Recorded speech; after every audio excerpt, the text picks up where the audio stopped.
आज हम पढ़ रहे हैं प्रतिचित्रणों का संयोजन या कंपोजिशन ऑफ मैपिंग। यदि एक्स वाई जेड तीन अरिक्त समुच्चय हो, यदि हम कोई तीन नॉन एम्प्टी सेट्स ले रहे हैं जिसमें कोई function f such that x tends to y तथा g such that y tends to z दो प्रतिचित्रण हों, तो प्रतिचित्रणों g और f का संयोजन GOF है। तो GOF क्या होगा? जब हम कोई तीन नॉन एम्प्टी सेट लेंगे x y z, तो पहले दो सेट x और y के बीच में कोई फंक्शन लेंगे f और बाद के दो सेट y और z में फंक्शन लेंगे g। तो इन दोनों का जो कंपोजिशन होगा वो क्या होगा? GOF। और जो कंपोजिशन GOF हमको मिल रहा है वो सेट x से z में होगा, मतलब कि ये वाला सेट x से सेट z में GOF, जो कि कैसा मिलेगा हमको? GOFX इक्वल्स टू GFX के फॉर्म में, for all x belongs to capital X। मतलब कि यहाँ पे जो x एलिमेंट दिया हुआ है वो क्या है? इस सेट x का एलिमेंट है। अब हम इसे मैपिंग करके देखते हैं कि ये कैसे बनेगा। तो हम तीन सेट ले लेंगे इसके लिए, सेट x, सेट y और सेट z। ये तीन सेट हो गए x, y और z। तो सेट x से z में कंपोजिशन मैपिंग होगा जिसको लिखेंगे GOF, और सेट x से y में मैपिंग होगी, f फंक्शन लगेगा और यहाँ पे फंक्शन लगेगा g। तो जब इस सेट x में एलिमेंट लेंगे स्मॉल x, तो यहाँ से यहाँ हमको क्या मिलेगा? GOF x के फॉर्म में मिलेगा एलिमेंट। और इसमें हम लोग जब x से f में जाएंगे तो इस सेट के लिए क्या मिलेगा? Image fx। अब fx से सेट y में तो हमको fx एलिमेंट मिल गया, इसका इमेज। अब इसका इमेज इधर क्या मिलेगा? जब हम कोई इमेज f लगाएंगे तो यहाँ क्या मिल जाएगा हमको? GFX। तो ये वाली मैपिंग जब हम x से z में करेंगे तो हमको क्या मिल रहा है? GOFX। और इधर जब हम तीनों में करेंगे तो क्या मिलेगा? GFX। इसलिए हम क्या लिख सकते हैं? GOFX equals to GFX। तो ये होता है composition of mapping, GOFX equals to GFX। अब हम इसका एग्जाम्पल लेके देखते हैं। यदि वास्तविक संख्याओं का समुच्चय R हो और प्रतिचित्रण f such that r tends to r, संबंध fx equals to sine x belongs to r से, तथा प्रतिचित्रण g such that r tends to r, संबंध gx equals to x square, तो x बिलोंग्स टू r से परिभाषित हो तो GOFX तथा FOGX ज्ञात कीजिए। मतलब कि इस क्वेश्चन में क्या बोल रहा है कि कोई हमारे पास सेट R दिया हुआ है जिसके सारे एलिमेंट्स कैसे होंगे? रियल नंबर्स होंगे, और हमारी मैपिंग किस में होगी? रियल सेट से दूसरे रियल में ही। तो f such that r tends to r, जहाँ पे इसके लिए रिलेशन हमको क्या मिलेगा? fx equals to sine x, और g such that r tends to r के लिए क्या रिलेशन मिलेगा? gx equals to x square, जिसके लिए हमको GOFX और FOGX फाइंड करना है। अब हम इसे सॉल्व करके देखते हैं। GOFX इक्वल्स टू क्या होता है? GFX। तो fx की वैल्यू क्या दी हुई है? साइन x, तो यहाँ पे पुट कर देंगे साइन x, तो g अंदर आ जाएगा साइन x। और gx की वैल्यू क्या होती है? gx इक्वल्स टू दिया हुआ है x स्क्वायर। तो जब यहाँ पे क्या है? g साइन x, वैसे यहाँ पे x है, तो x के लिए x स्क्वायर हो गया, तो यहाँ क्या हो जाएगा? साइन x का स्क्वायर।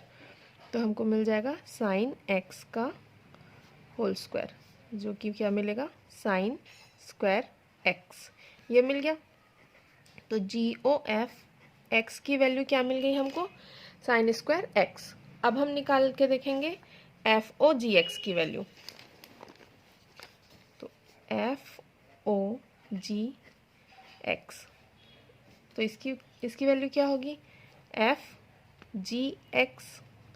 तो अब पहले हम क्या पुट करेंगे? GX की वैल्यू, तो FGX की वैल्यू x स्क्वायर, तो यहाँ पे आ जाएगा x का स्क्वायर। तो ये क्या मिलेगा हमको? अब एफ एक्स, एक्स के जगह पे यहाँ पे क्या है, यहाँ दिया हुआ है हमको क्वेश्चन में F x equals to sine X. तो F x equals to sine X होता है, तो यहाँ पे हम क्या पुट करेंगे, साइन एक्स का स्क्वायर। एक्स के जगह पे क्योंकि क्या है हमारा एक्स स्क्वायर है, तो यहाँ हमको मिल जाएगा साइन एक्स का स्क्वायर। तो ये कंडीशन हमको क्या मिल गई, G O F x equals to sine X का स्क्वायर या फिर साइन स्क्वायर एक्स, जबकि यहाँ पे हमको क्या मिल रहा, साइन एक्स का स्क्वायर, जो कि दोनों क्या होती है, वैल्यू अलग अलग होती है। इसलिए जी ओ एफ एक्स ये क्या होगा, not equals to f o g x. तो दोनों की वैल्यू क्या आई, नॉट इक्वल।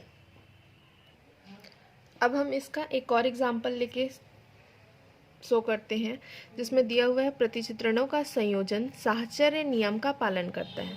तो इसमें हमको ये बताना है कि कंपोजिशन ऑफ मैपिंग जो है वो एसोसिएटिव लॉ को सेटिस्फाइड करेगा। तो सबसे पहले देखते हैं कि एसोसिएटिव लॉ होता क्या है। तो एसोसिएटिव लॉ में क्या मिलता है हमको value, h o g O f equals to h o g O f, ये होता है एसोसिएटिव लॉ। तो इसी को हमको प्रूफ करना है कि ये वाली वैल्यू जो है वो इसके बराबर होगी। इसको हमने इसके मैपिंग्स के ही फॉर्म में लिया हुआ है, फंक्शंस के फॉर्म में, और इसी फंक्शन के लिए हमको शो करना है। तो यहाँ पे देखो हमने कितने फंक्शन यूज़ किए हैं, 1 2 एंड 3। तो तीनों फंक्शन के लिए हमको 3 मैपिंग करनी पड़ेगी। तो हम लेते हैं F such that X tends to Y, first mapping, फिर second G such that Y tends to Z, third H such that Z tends to T. मतलब कि 4 हमको सेट्स लेने होंगे और उन चारों सेट के बीच में 3 मैपिंग लगाएंगे, एफ जी और एच। तब हमको ये शो करना है कि ये दोनों क्या होगा, इक्वल। तो सबसे पहले हम इसको प्रूफ करते हैं। तो H o g O F, इसके इक्वल हमको क्या मिलेगा। अब इसको, इसमें कोई एलिमेंट हम क्या लेंगे, सेट एक्स का, तो ये एक्स एलिमेंट ले रहे हैं सेट एक्स का, तो एक्स आ गया। इसको हम क्या लिख सकते हैं, h g O F x. जैसे हम जी ओ एफ एक्स को क्या लिख सकते हैं, जी एफ एक्स, वैसे ही हम इसको लिखे हैं। तो h g O F x हो गया। अब इसको हम क्या लिख सकते हैं, एच फिर जी ओ एफ एक्स को जी एफ एक्स, ये मिलेगा, ये वाली वैल्यू मिल गई। अब इसमें हम एफ एक्स को क्या मान लेते हैं, वाई, तो एच जी वाई हो जाएगा जब f x equals to y ले रहे हैं। तो ये मिल जाएगा एच जी वाई। अब जी वाई को मान लेते हैं हम, जी वाई इक्वल्स टू, यहाँ पे ये लिख डालें, तो जी वाई को हम जब मान लेंगे जेड, तो जी वाई इक्वल्स टू जेड, तो यहाँ क्या आ जाएगा जेड, तो एच जेड ये मिल गया। अब एच जेड को हम मान लेते हैं टी, तो ये मिल गया टी। अब इसी के इक्वल हमको इसको लाना है, तो फिर से हम यदि इसके इक्वल में टी प्रूफ कर दे तो दोनों वैल्यू क्या हो जाएगी, इक्वल। अब इसको हम मान लेते हैं इक्वेशन फर्स्ट, तो क्या मिल गया, h o g O F x equals to t. इसको ये यहाँ से हमने एच जी वाई को माना जेड और एच जेड को माना टी, तो ये क्या इक्वेशन मिल गया, h o g O F x equals to t. अब हम राइट हैंड साइड को लेके चलेंगे, तो ये क्या मिल जाएगा हमको, एच ओ जी एफ एक्स, इसको ये लिख सकते हैं। अब ये हो गया एफ एक्स, अब एच ओ जी एफ एक्स आ गया। इस एफ एक्स को फिर से हम क्या मान लेंगे, वाई, तो एच ओ जी वाई मिल गया। अब एच ओ जी वाई को क्या लिख सकते हैं, एच जी वाई, और जी वाई को हम फिर से क्या मान लेंगे, जेड, तो क्या मिल जाएगा, एच जेड। एच जेड को क्या मान लेंगे, टी, तो हमको इसकी वैल्यू भी क्या मिल गई टी, तो HOGOFX इक्वल्स टू टी, इसको मान लिए इक्वेशन सेकेंड। तो from equation first and second दोनों की वैल्यू क्या आ रही है टी, तो यहाँ लिख देते हैं from equation first and second, ये दोनों क्या हो जाएगा इक्वल, तो HOGOF इक्वल्स टू HOGOF। तो ये प्रूफ हो गया, तो ये सेटिस्फाइड करता है एसोसिएटिव लॉ को। आई होप कि आप लोगों को ये पूरा कंपोजिशन ऑफ मैपिंग समझ में आ गया होगा।